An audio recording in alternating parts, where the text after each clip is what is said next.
Hello and welcome to the Redmen TV. It's the Uncensored match build-up show. These are going to be coming thick and fast, just like the games for Liverpool. We've got Napoli Wednesday evening, 8 o'clock Champions League. We win and we're in to the knockout stages of the competition. They beat us 2-0 on match day one. I'm joined by Ste, by Ben Kelly and by Ross Chanley today. We've won all three of our Champions League games since that fixture.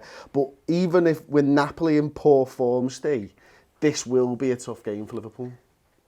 I think you're right, yeah. I think these are probably the one team over the last couple of years who've caused us the most issues. Even, obviously, we were rubbish last year when we got beat at their place. We get the 1-0, don't we, late, obviously, we know what happens there, what that means, but that takes an improbable save from our goalie in the last minute to get that one. We actually did okay there earlier this season, and yes, still got beat 2-0. So yeah, this team have caused us problems in the past. Not just Napoli. I think I'm right in saying that Ancelotti's the manager in the Champions League that has won against Jurgen Klopp the most. I think he's beaten Jurgen Klopp 3 times. Yeah. And I think the only other managers to do that actually is Arsene Wenger. So it's a manager that, you know, sometimes there's two styles and one struggles against another. I think the Klopp does seem to struggle against. Yeah, you're right. I wasn't aware of that, but it does make sense. Like I say, we haven't played well away from home. I don't think we were brilliant against them at home, to be honest, last year when we get through. But am I right in saying if we win, we're top of the league, do we win as group, we're through as group winners if we win? Am I right in saying that?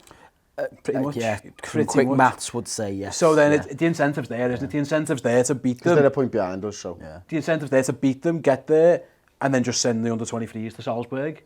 I know some years are going to that, so it'll be a bit naff views, but there's a big collection of games there, isn't it? So if you can win this and you can just send whoever to Salzburg, get them ready for the Aston Villa game or around the same team, whatever, I don't care.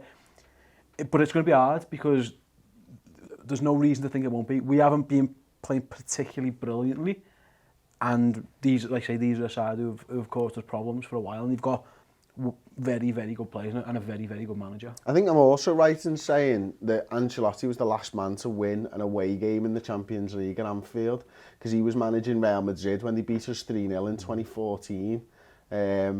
Now, that was Champions League, but Ben, Dries Mertens missed their last game. He's their top scorer this season. He's got, 5 league goals? Milik's their top scorer with 5 league goals. Dries Mertens obviously a danger man for them. He picked up a bit of a knock, I think it was, on international duty. So he was a bit of a doubt for the last game. I think he'll start in this game with the huge level of importance. But between Lozano, if Dries Mertens to start and maybe Insigne starts on the wing, they've got players who can cause us a little bit of chip. Yeah, I mean Insigne I think is the main when I think of Napoli. I think because I think he's clinical, and he gets half a chance, he'll bury them.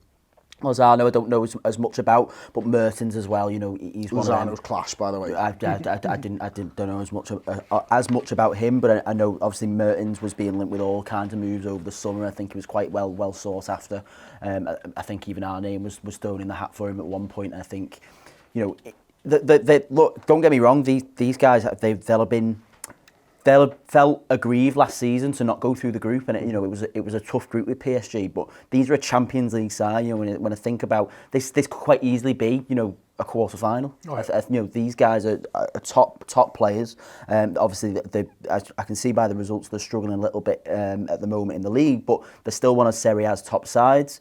They've got the likes of Koulibaly at the back as well. Who's that big presence for them? Much like we've got Van Dijk at the back for us. So this is a real matchup, and it's been proven by.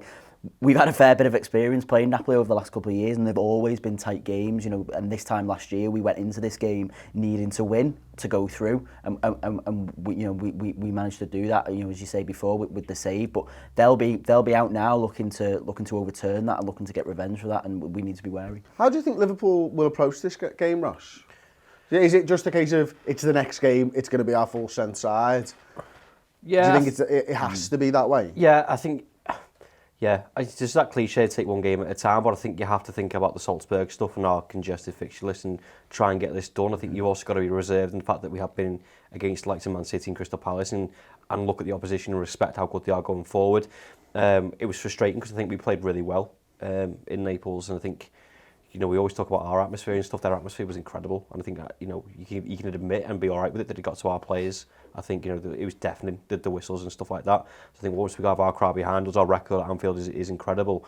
We've got the likes of Salah who didn't play at the weekend, so he's fully fit as well. I think he's just going to get it done. But I think you've got to be cautious of the attacking threat that they have. And Koulibaly as well, I think, you know, try and avoid him at all costs. We say people do it to Van Dijk. He was phenomenal when we played them. Yeah. Do we know more? I mean, I don't know whether it was a slip of the tongue there on Salah saying he's fully fit now, but... Well, Klopp said the other day he's fine for... He'll be fine for... He'll be fine for Wednesday, he already said. He's going to bring him on, wasn't he? But he did say we decided just to hold him back. He probably could have played him, so he will play, I'm pretty sure. I think he'll go full. I think he's got to look at Brighton at the weekend as well and go, there's an opportunity there to potentially rotate. Fabinho can't play against Brighton anyway, so he's definitely going to start and play 90, and he's going to have the rest at the weekend. And then, you know, you've got the likes, for me, you go out, you win this game, you've got the likes of Oxlade-Chamberlain, you've got the likes of Naby Keita, James Milner, Divock Origi, who can all fill in, you know, and on Saturday and come in. I expect Brighton, they're an all right side, but I think the majority of the players in our squad you can pretty much put in, and I'd expect us to beat that Brighton team. So I think that's the way he's got to be looking at it. This is interesting because I'm probably the other way round. I'd probably give lads who haven't had a fucking beating from Napoli a chance to go and play them, you know. No, I don't know. I think they've had that Saturday, Wednesday is enough where you can take all three in isolation and see where you are. So the front three will be the front three. Fabinho will play. The back four, he might go Gomez for Lovren. Potentially, he's tended to do that. I think this is a game for Naby, mate. Yeah, but you could do. You could absolutely say Fabinho and then one of Wijnaldum and Henderson. Fabinho has to start with a mission, Brighton, as Ben says. I think the team will be similar to what we played the weekend. Actually, just with Salah in for Chamberlain. If I had to guess what it would be, I think. I'm with you, actually. I think I would try and do something in midfield. I potentially Chamberlain, not over Keita. See if you can get Chamberlain in midfield just for, again, the goals from that area. He didn't have a particularly great game with Palace, but I think we're kind of at a point now where we can probably say he's more midfielder than wide player. Yeah, but I don't know the England stuff. He did feature in both games for England. Did he start both games for England? Yeah, I think he came off. Oxlade-Chamberlain. I don't know if he started both games. I know he heavily featured. I'm thinking like a fourth game on the bounce might be too much for Ox, which is why I'd be looking at Keita starting as well. I think if we compare Divock Origi to being like an impact sub, I think Chamberlain's at that stage of them. It's his fault, but because of the recovery, the injury that he's had, I think it's difficult. I think he'd probably go with the Fabinho, Gini, Hendo, just because again the attacking threat that they pose, go defensive, calm it down. Then you can bring the Keita on, because I'd love to see Keita start, but at what cost? You know, is it a gamble, the form that he's in, the confidence that he's probably under? He didn't play at the weekend. Yes, he'll be fit, but can you chuck him in a game which, you know, if you get it done, this Champions League done and dusted, then you can bring him in for the likes of, like Ben says, for Brighton at the weekend. I personally would much rather see Naby Keita starting on Saturday than Wednesday, because I just don't know what I'm going to get with Naby Keita at the moment. And I think as much as I can see, he's a talented player, and you know, he's just too inconsistent. The game against Genk, where he does start at home, I mean, he doesn't have as much of an impact on that game that I would have liked, and I just think nowhere near the impact as he had away. Yeah, exactly. And I just think that Jurgen Klopp will be looking at this game and be looking at Salzburg, and he'll be going, this is a really big opportunity to get this done. If this is away from home, I think it's an entirely different kettle of fish, where you go in away, it's that tough atmosphere. But given our form at home and given our record, he'll be looking at this and he'll be going, look, we can get this sorted here. Let's just get it out the way. It's almost like a tick box exercise. Let's just get it done, and then we can freshen up at the weekend if we need to. We can see, you know, we come out with a fully, you know, if there's no fresh injury concerns after Wednesday, we can start to, because let's not forget, we've got Everton next week as well, next Wednesday, which is a massive game, and we want to win that. So I think he'll be looking at that Brighton game personally as the opportunity for the likes of Keita and Chamberlain to get in the side. I think he'll want, as well. Yeah, I think he'll want to win this. The midfield, obviously, it goes without saying, but Napoli have got a very good midfield. It'll probably be Allen, is Ruiz, I think Ruiz is fit, I'm right in saying, and then Zielinski maybe getting. Zielinski will be there potentially. Maybe. So they've got a really good midfield. They're a really good team. So I don't think you mess about. I do think the risk. And they play 4-4-2, which I think is the formation that's given us the most questions to answer. Actually. Yeah, we could match them. Maybe I suppose, but I don't think we will. If you lose this game again, then you have to go to Salzburg, and then if you lose in Salzburg, you're out. That's that. And listen, Salzburg are nuts. So anything could happen when we go to Salzburg at that time of the season. So I think he'll be, listen, a point isn't a disaster. It's just, everything's kind of still pretty much in your favour if you get a draw. So I think he'll go and be solid. I think he'll pick provided everyone's fine, I think he'll just go the same team, but obviously Salah will definitely play. So we've definitely got some interesting talking points to pick up. We will go on to the preferred 11s very, very shortly. Before we do though, I just want to give some love to the Chris Kirkland video. It didn't get many views on YouTube. I'm just going to put a little clip in here now because it's absolutely brilliant. You've had your issues with mental health or whatever, which I think is perfectly understandable. And I mean, how much of that is just related to, you see it across football, where you're being told you're going to be, you know, you're going to have this career and you made all these promises and you've got it, I guess, laid out before you. You had to come so many issues and whatever. Yeah, well, that wasn't really, I mean, looking back now, it started when I left Wigan. So I moved up in 2001. For 11 years, I lived down the road, you know, training 15 minutes to Wigan, to Liverpool 15 minutes, pick Lucy up from school, drop her off. That was my routine, walk the dog, everything was, you know, I was loving it. Yeah. And then all of a sudden it flipped. When I went to Sheffield Wednesday, I had to set off at like 5:30, which people have to do for work. Sure. You know, to beat the Manchester traffic, I was getting to Sheffield Wednesday, I was the first in. Like 7:15 in the mornings, there was no one there. Yeah. And then my whole routine changed and I struggled with it. You're in the car on your own, you know, oh God, I wish I was at home, or you're stuck in traffic and you're thinking, you know, and then it starts to play on you. And for the first year I got player of the year there at Sheffield Wednesday. I played every game the next season. But then it started to affect my, you know, I didn't want to train, which has never been me. Yeah. I didn't want to leave. You know, if I woke up in the morning when it's pitch black in the winter and the roads are bad and you're thinking, oh gee, I've got to travel. But Sheffield Wednesday were unbelievable with me. I mean, they didn't know anything about it. They knew there was an issue at home. They thought it was more the owner. So Andy Rhodes gave me days when I needed them. You know, cool downs. I didn't have to travel over on a Monday for a half-hour cool down. They let me do it at home, which I would do. You know, because I knew I was a professional and do that. But it just became, I just sort of felt myself withdrawing more and didn't want to. I got home and just shut the door. Didn't want to do it. And then they brought Kieran Westwood in the third season. I was relieved that I didn't have the pressure of playing then as well, which is bad. Which I guess tells you bad. the right which is horrendous. Okay, we're going to pick our preferred 11s, but I've got a lovely stat. We've not done any stats on this show for a while. You love a stat. Napoli won 2-0 against Liverpool in match day 1. You did. The end. Good stat, Chris. Yeah, well done. Of this season, Pay a five and a month to listen to Chris's stat show. Only 2 teams have ever won home and away against the reigning champions of the competition in the group stages. Ajax against AC Milan in 94-95 and CSKA Moscow against Real Madrid in 18-19. Obviously, Napoli are going to try and become the third team to do that. And that was via Stat Zone. Great app you can get. It's absolutely brilliant. I love it. We are going to do our preferred 11s now. Ross, I'm going to start with you, mate. Preferred 11s, my friends. Some big questions. We talked about it in the first part of the show. Who are you starting? Alisson, Trent, Lovren, Van Dijk, Robertson, Fabinho, Gini, Chendo. Mane, Salah, Firmino. Gini. Okay, boring. I'm the same, except that I'd start Gomez for Lovren. For Lovren? Yeah. Okay. I'd throw Gomez. Why? Because I think I like Joe Gomez in general. I think he needs to be played into form a little bit, and I think again just switching that up. But you just made a case of you don't know what you're getting with Naby Keita. Do you know what you're getting with Joe Gomez on his current form? Yeah, Ben. Yeah. Interesting talking points. Well, I do a little bit because I know he's a great centre back, and I know that Is Lovren not? No. Yeah, no, he's not. No, he makes a good point. I said before I think I'd start Chamberlain, but I've changed my mind. I've bottled it. I'm picking the same team Ross has picked actually, and I'm sticking with Lovren as well. I haven't been impressed with Gomez when he's played this season. Actually, I think he's looked half. Again, at some point he has to be played into form. He's got to find time to do it, but it isn't this game for me. Maybe again, win this game and send them to Salzburg. Maybe you can have a go there, but I'm going a little bit more conservative, which is quite against my nature in every aspect of life. I will say that wasn't even meant to be political, but it's come out that way.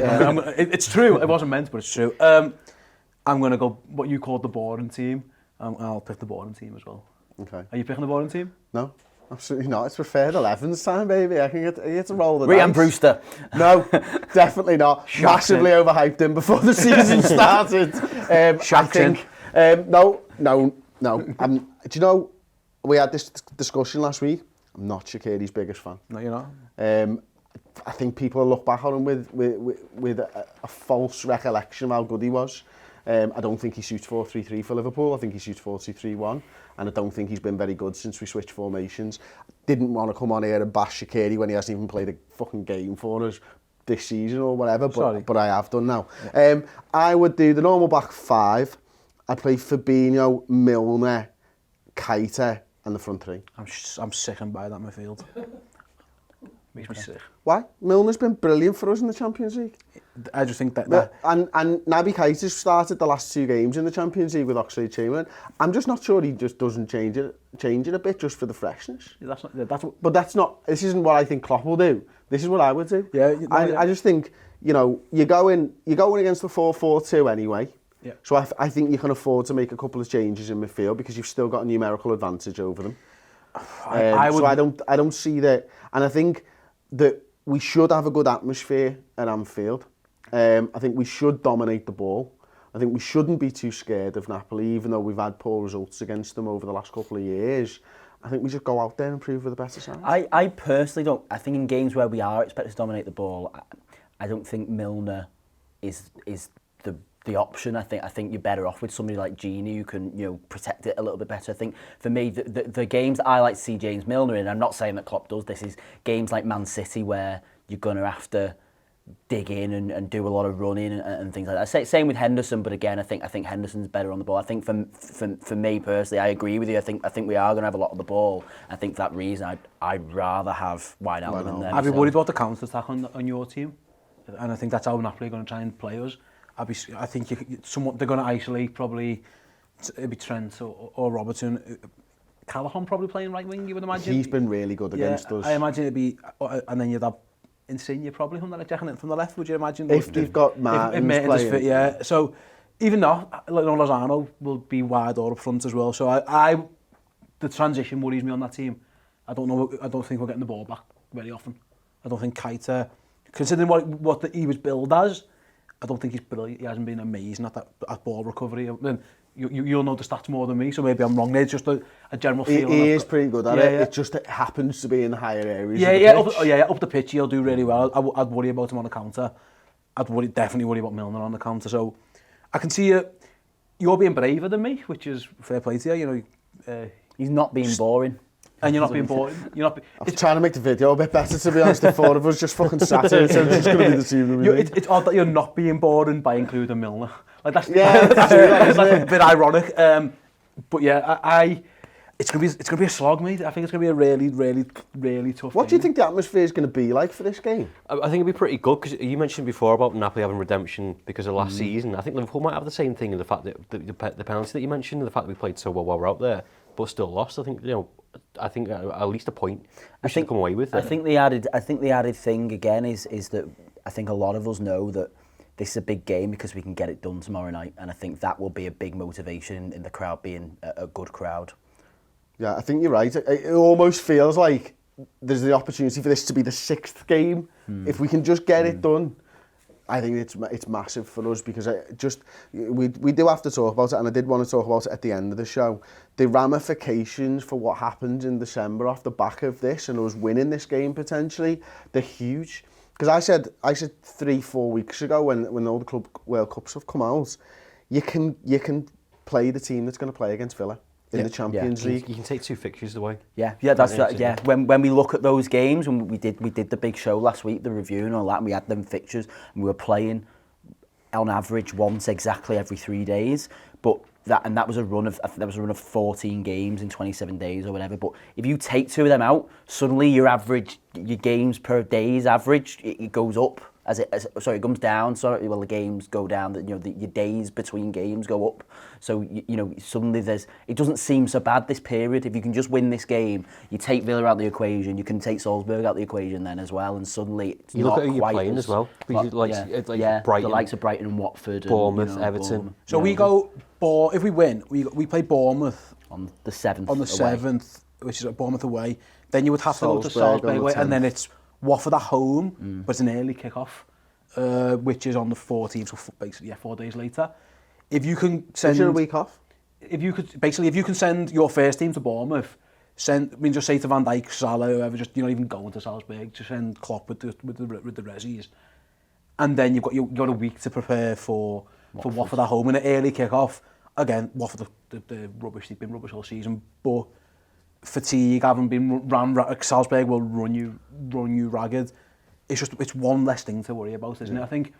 I think Klopp will be very, very much aware. The other thing that we've not spoken about in this, and maybe it's because we don't think it's likely, but if Genk get a draw, it doesn't matter. Yeah. As well. Yeah. You know, Two edges to the Salzburg have to win this game. I'm just checking Napoli. You were saying before about Napoli's results, and I was checking them. And listen, they have not been in good form. They haven't been in good form in the group. To be honest, I watched the highlights of the game against Red Bull, and they weren't particularly impressive at home. I don't think they were that good against us. I think we're probably going to get at least a point of it, not for a shocking VAR/dive thing. So.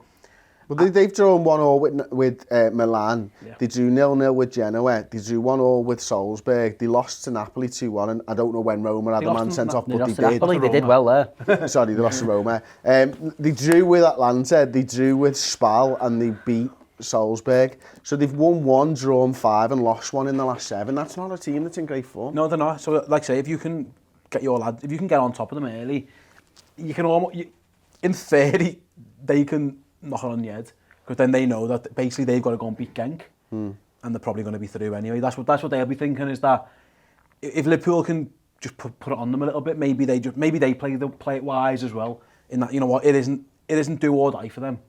It really isn't. When they come to Anfield last time, it was they had to get something out of the game. They had to get a draw. So you think they might just come for a draw?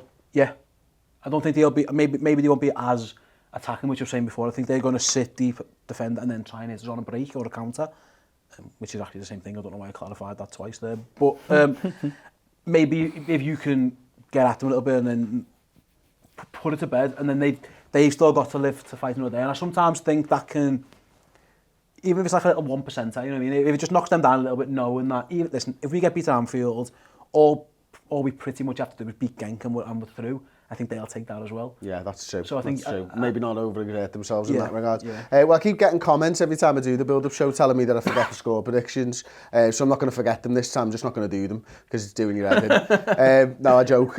We do have to do the score predictions because everyone loses the shit because it's part of their pre-match ritual right now. So, Ross Chanley, score prediction for this one, mate. 2-1. Yeah, here's the score. Here's the score that we seem to win games by. 2-0. Clean sheet. Yeah, you're Why mad. not? You're mad. Yeah. Mad. Well, I'm playing the boring team, so, you know. Yeah, the bowling team always wins 2-1. I think the Bournemouth team will win 1-0. Okay. And I think Ross is right, and it's going to be another 2-1 victory to Liverpool. Go behind early on. Yeah, So, probably. 85th minute winner, Bobby, be fine. Sounds. We'll have a little bit of that. Forward to it. Don't forget to like the video. Do check out the redmentv.com where you can get that Kirkland interview or that Fowler interview. If you were listening, you got a slightly different clip. Don't forget to smash that like button, and we'll see you next time. Hopefully after Liverpool progress in the Champions League.